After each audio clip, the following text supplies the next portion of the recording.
Tabii ilimiz malumunuz 11 milyon dekar araziye sahip. Bunun içinde 3,5 milyon dekar tarım arazisi mevcut. İşlenen arazimiz. Yine özellikle ilimiz hayvancılığın çok yoğun yapıldığı iller arasında. 410 bin büyükbaş, 1 milyon 400 bin civarında küçükbaş hayvan varlığımız var. Özellikle ilimizde biz tarımsal çeşitliliği arttırma adına yoğun çalışmalar yapıyoruz. Gerek bakanlığımızın gerekse Sayın Valimiz Doktor Osman Varol'un talimatlarıyla, destekleriyle özellikle tarımsal çeşitliliği arttırıyoruz. Fakat özellikle hayvancılığın yoğun yapıldığı ilimizde tarımsal çeşitlilik yanında yoğun olarak hayvancılığın girdisi şeklinde tarımsal faaliyet yürüyor. Bunun için de ilimizde özellikle hububat ekim alanları ve yem bitkileri ekim alanları çok yoğun bir şekilde çiftçilerimiz tarafından ekiliyor. Özellikle bahsettiğimiz silajlık mısır, korunga, fi, yonca gibi ürünlerin çok yoğun ekildiği bir ilde yaşıyoruz. Özellikle son yıllarda valiliğimizin özel idare kaynaklı destekleriyle silajlık mısırda toplam 6.000 dekarlık ekim alanını %90 hibe ile dağıttığımız tohumlarla 18.000 dekar alana çıkardık. Yine 240.000 dekar alanda korunga ekilişi yapıyoruz ve Türkiye'de en fazla korunga eken 3. iliz. Dolayısıyla yem bitkileri noktasında ilimize çok yoğun faaliyet devam ediyor. Yine ayçiçeği noktasında da ilimizde son 5 yılda sözleşmeli tarımın da ilde yaygınlaşmasıyla beraber özellikle çerezlik ayçiçeği ve yağlık ayçiçeği noktasında yoğun bir faaliyet devam ediyor.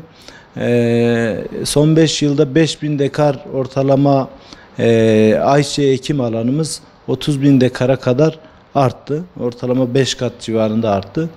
Tabii bizim burada tarım teşkilatı olarak hedefimiz bir taraftan yetiştiricimizin, çiftçimizin tarımsal ürün çeşitliliğini arttırmak. Diğer taraftan da ürettiği tarımsal ürünün birim alanda verimini arttırıp çiftçiye katkısını arttırmak.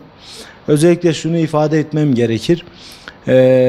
2020 yılında göreve başlayan Sayın Valimizin Doktor Osman Varol'un destekleriyle biz son bir yılda ilimiz çiftçilerine çok yoğun bir şekilde destekler ve projeler, yerel kaynaklarla projeler yapıyoruz.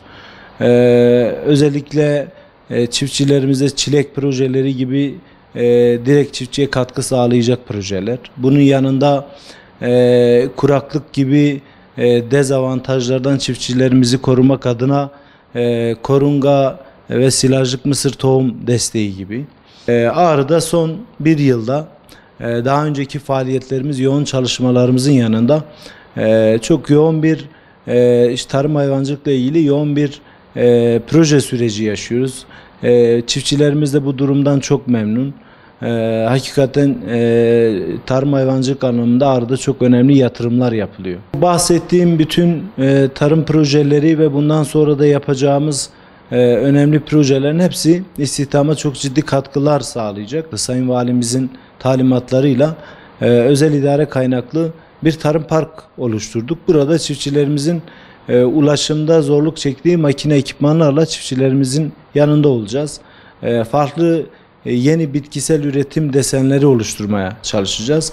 Bunun dışında bir gıda kent oluşturuyoruz. Gıda kent projemizde de ilde özellikle üretimi yapılan bitkisel ve hayvansal ürünlerin işlendiği, paketlendiği, pazara sunulacağı bir zemin oluşturuyoruz. Bir üretim alanı oluşturuyoruz.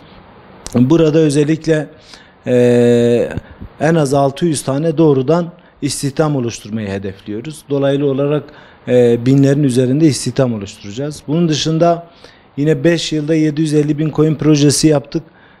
Bununla hedefimiz 7.000 tane üreticimize koyun verip onların köylerde, kırsalda istihdamını sağlamak.